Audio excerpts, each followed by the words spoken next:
Hello, and welcome to GatherVerse News, your home for humanity-centered tech journalism. I'm Lisa Bernard. Thank you so much for joining us.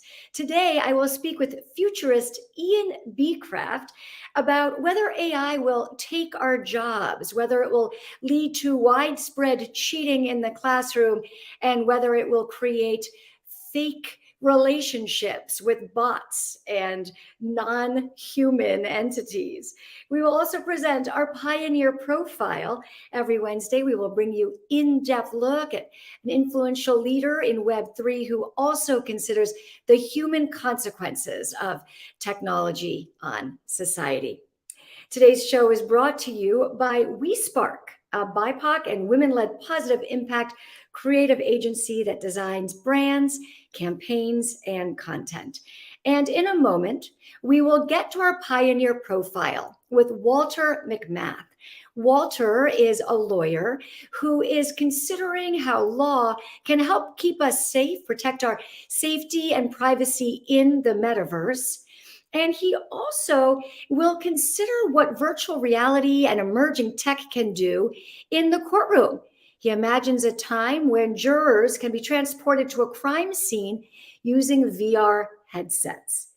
But first, today, we are joined by Ian Beacraft. Ian is a futurist who examines new technologies when they are still in the laboratory and considers what their impact will be on the world and on society. He's the founder and CEO of Signal and Cipher, and he also helps companies all over the world deal with the quickly developing tech landscape. Ian, thank you so much for joining us. Lisa, it's great to be here. Thank you for having me. Thank you so much. So people are concerned with AI in the news every day, some new development. People are worrying, will it take my job? Will the kid next to me in English class who uses ChatGPT for his assignment get a better grade than I did when I didn't cheat? And people are wondering about these platonic and even romantic relationships with bots. But Ian, you say we shouldn't panic. You say you're optimistic. Please help us sort this all out. Let's start with work. Will I lose my job because of AI? Well, to your point about not panicking, first of all, panic is never the answer. One of the challenges overall within the debate is that both sides are not really we're shouting past each other. The people who are really afraid of AI, truly fearful of it, are focusing mostly on the most dire possible imaginable consequences of AI. And there's a kernel of truth in some of these things. That's usually how these work. That little bit of truth sprouts to create something that's much bigger than itself. And on the other side, on the technophile side, the people who are creating these technologies and really supportive of it, they're also not listening to the more human needs and emotional needs of the people who are actually afraid of this. It's more benefit for society. It's a greater good. Let's look long term. Let's not care about the details. But the details matter. And the details matter when it comes to our work and our jobs. And when we talk about what AI's impact on jobs will be, I'm in the camp of near term, it's more augmentation than automation. However, over time, we will see some sectors that are impacted more so than others. To give an example, customer service is going to be completely dominated by AI within the next 5 years. We're already starting to see it. However, in the meantime, it's mostly augmented by AI. There's a recent study called Generative AI in the Workplace that showed that agents who had access to generative AI were able to essentially accelerate their position on the learning curve significantly over those who didn't have it. Not surprising, but what is interesting is it actually takes the place of mentorship and tacit knowledge that's usually passed down from more experienced agents to those who are inexperienced. And that's something that we experienced when we moved to remote workplaces during the pandemic. There was this missing of the mentorship, the conversations that happen in the hallways, the learning by watching, and the apprenticeship nature of being taught how to do your job. That doesn't really exist in remote work environments.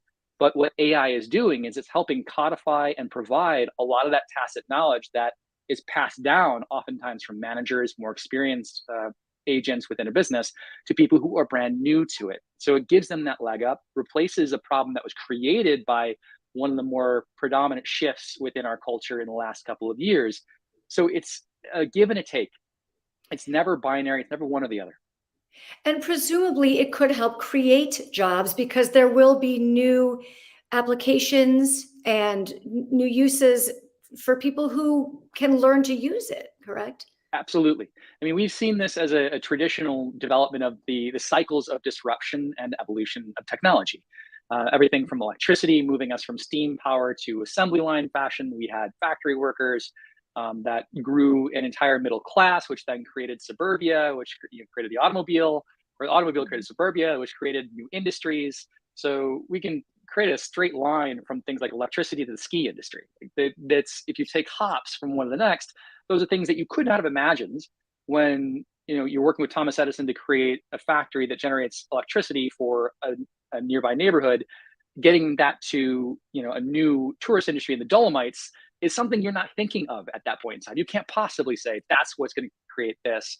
And we're in a very similar space with AI. We have to think kind of orders of magnitude greater than that linear move, what's obviously next.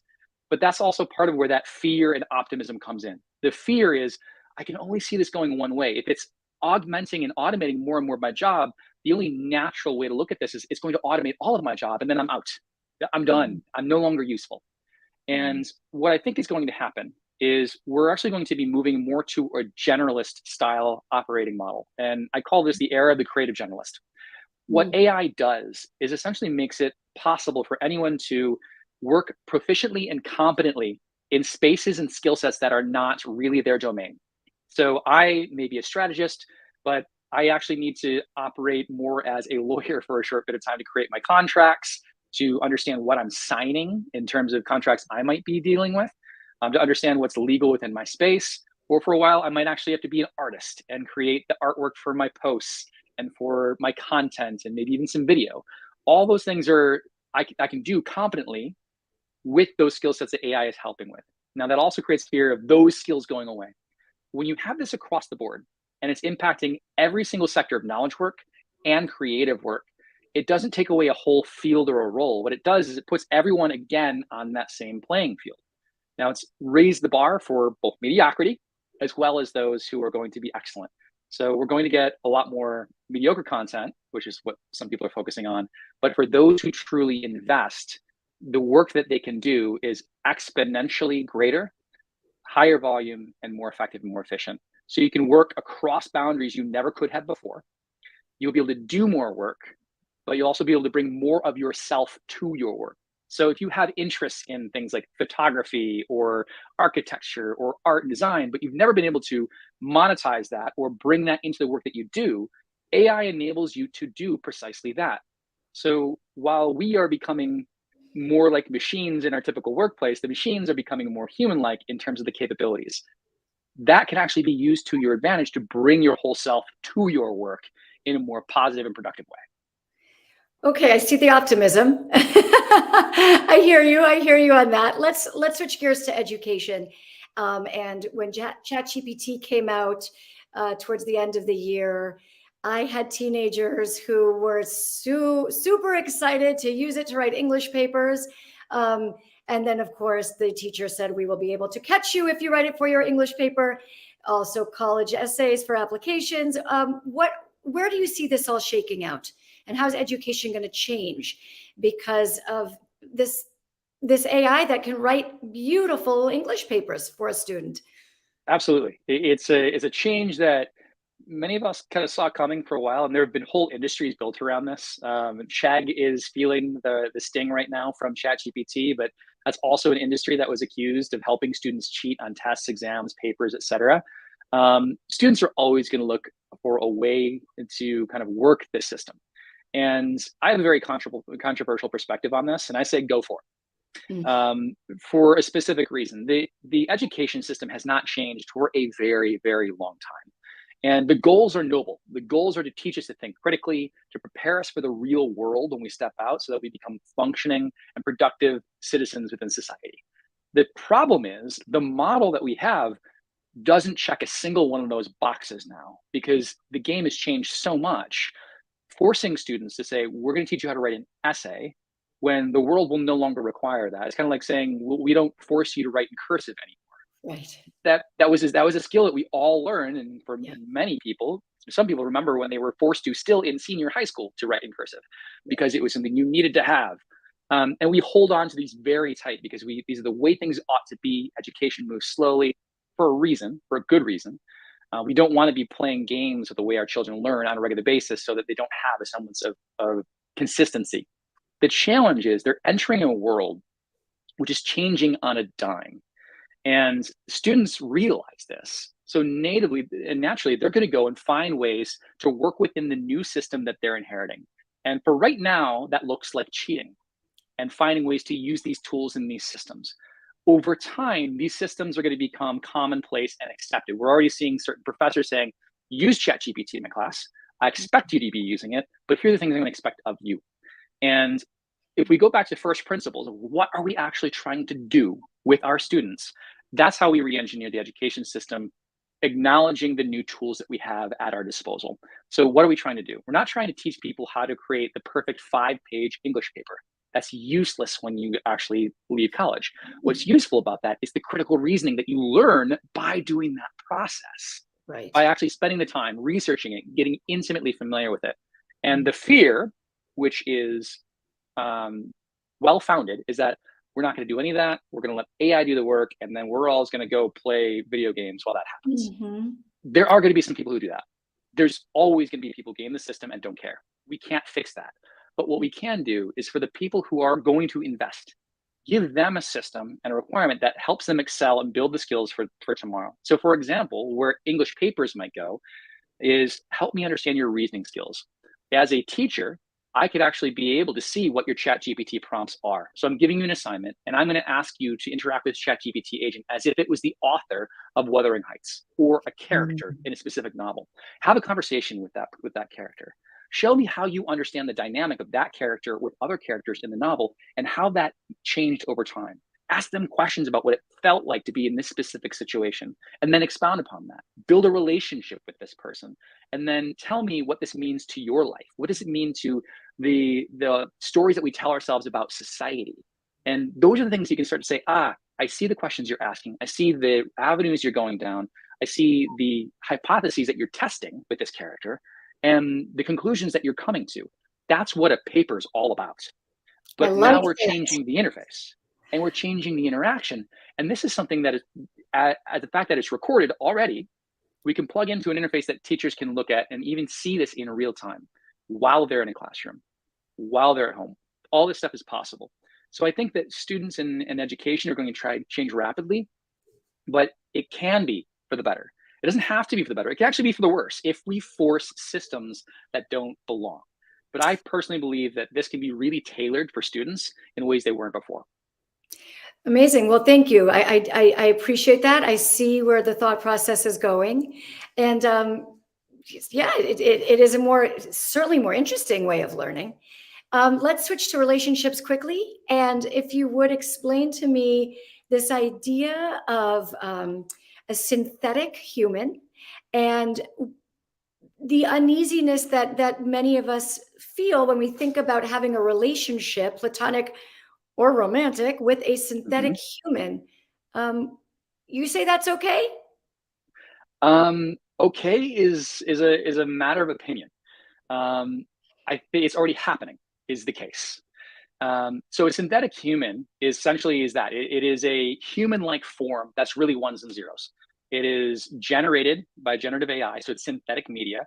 Synthetic media is any piece of media that is generated wholly or partially manipulated by an algorithm, which 5 years ago was a little bit of content, and then it became deep fakes and the scare around that. And now synthetic media is a whole host of things, from the images you get from Midjourney to videos that are popping up to synthetic humans that look precisely like me. I have my own synthetic human that I use for broadcast and defiance media on a regular basis. And it essentially is a digital double of me that I can use to create content with, that makes it so I don't have to go step in a studio and do production, and it can essentially do my segment for me. It doesn't replace me, it augments me. But that digital double, that synthetic human, can be used for all matter of things. It can be used to scale your workplace productivity or as a relationship. So there are many people who have built relationships, both platonic and romantic, with synthetic beings Replica is one particular app that got very popular for doing this. And there's a particular YouTube video by a guy, his channel is No Borscht for You. I highly recommend checking it out. He spends 20 minutes talking about how he built a romantic relationship with a chatbot and what that was like. And he goes into the deep emotional appeal that came from this. And it's shocking to some people that this could possibly ever happen, but it shouldn't be, because we develop really tight bonds with other species all the time.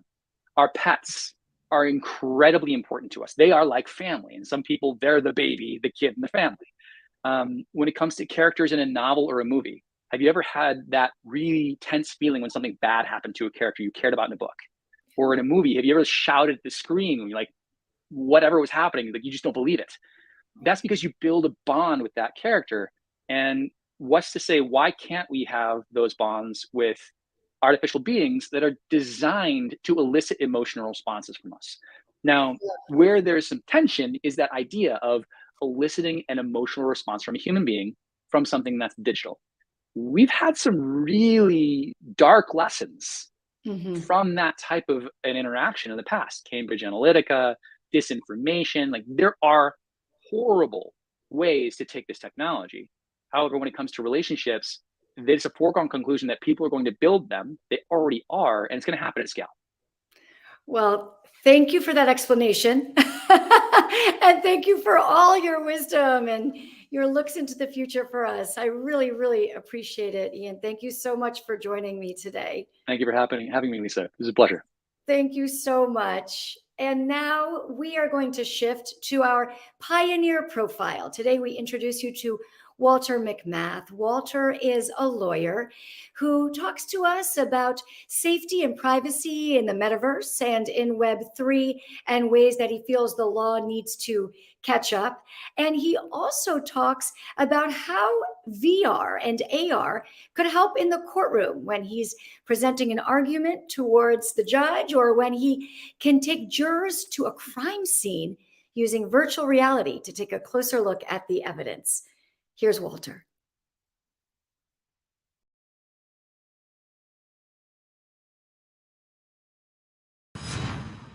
We are speaking to Walter Mcmath for GatherVerse News. Walter is an attorney who has practiced both civil law and criminal law and is now focusing on the virtual reality space. Walter, tell us how you first got interested in virtual reality. When I was a kid, I actually had a subscription to 321 Contact magazine. It was also a TV show, incidentally, on PBS. That's right, I remember it. It was a great show. That sparked your interest? So the magazine had an issue that was about virtual reality, and there was a sci-fi story in there where they talked about all the things that we're going to do in a virtual reality future. Live in virtual reality houses, explore virtual reality encyclopedias, and see whales swimming in front of us. All sorts of possibilities. When I finally got a chance to get a VR headset in 2020 or so, I was immediately hooked on this new and promising technology. That makes sense, so much so that you actually pivoted your practice? Did you start to see a need for a lawyer who was well-versed in virtual reality? Well, the possibilities are just fascinating. Trial work, trial presentation, it's all about presenting information in a visual fashion and doing it in such a way that is dynamic, that holds a jury's attention, that sticks with them. Virtual reality technology gives us just new possibilities to do this. Imagine being able to transport an entire jury to an actual crime scene and letting them walk around, so to speak, and experience it for themselves. Imagine showing them a piece of evidence that they wouldn't be able to interact with normally, but with a virtual reality headset, they can take it and interact with it. The sky's the limit in terms of those opportunities. But let's talk about your specific concerns. You enter the metaverse and a virtual world. What can happen to a human inside? Negative bad actors can be in there with you. And how does the law deal with that? The truth is, a lot of the same concerns that are kind of fraught in our digital lives right now, we're going to also have to address in the metaverse. Think about things like phishing scams, for example. You have to be careful that who you're sending your information to online is actually who you think it is. You have to be careful that the person you're speaking to on the phone is the person that you think that you're speaking to and not some person that's trying to get your information.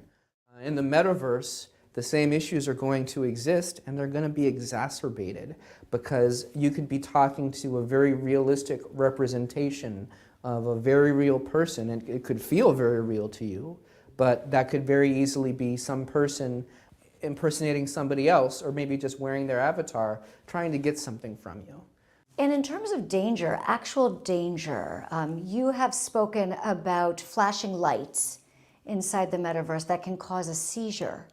Tell me about the concern around that. There is nothing governing right now what happens when you enter a metaverse, and then there's no recourse, is there? So generally speaking, we're talking about a level of neurophysiological access that people just have not had up until this point.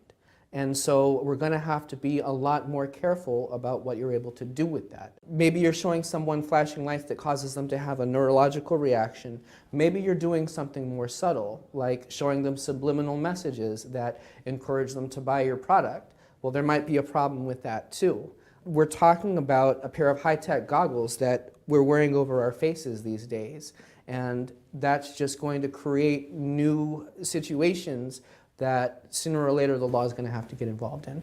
Are you confident that we will get there as a society, that there will be protections in place? Because with the internet and Web 2.0, there are, again, cyberbullying and many crimes that it seems like the law was lagging. Are you confident that the law is ready to handle Web 3 and metaverse? I'm confident that the law has the capability if it takes the right steps to actually take decisive action. I think eventually, as legislators and society start to have this dialogue, my hope is that eventually we'll reach a standard that kind of works best for everyone involved, but it is very much going to be this process of iteration and reiteration.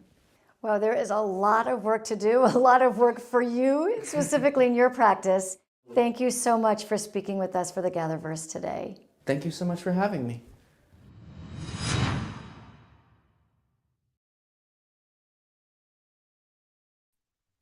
Our thanks again to Walter Mcmath. And we would like to build our reporting based on what you're curious about and what you'd like to see. Please share your ideas with us. We're going to drop a link in the comments section of the live stream. And also you can go to the webpage gatherverse.org/news and tell us what you're curious about. On tomorrow's show, I will be speaking with Fraser Bowie. He's the Chief Product Officer of New Eyes. New Eyes has created glasses that help people with limited vision maximize what they are able to see. And they have a new product that helps surgeons and dentists in the operating room work with more precision. That's tomorrow, right here at the same time. Thank you again to our show sponsor, WeSpark, and its founder, Kisa Ocampo. WeSpark designs, launches, and sustains positive impact projects from ground zero ideation to production and marketing, with a focus on growing audiences on digital platforms and social media. And if you'd like to get your business before the eyes of hundreds of people who are interested in emerging technology, please check out sponsorship opportunities at GatherVerse.org. Thank you for joining us here on GatherVerse News Unscripted today. I hope I'll see you back here tomorrow at the exact same time. That's noon Pacific. Have a great day.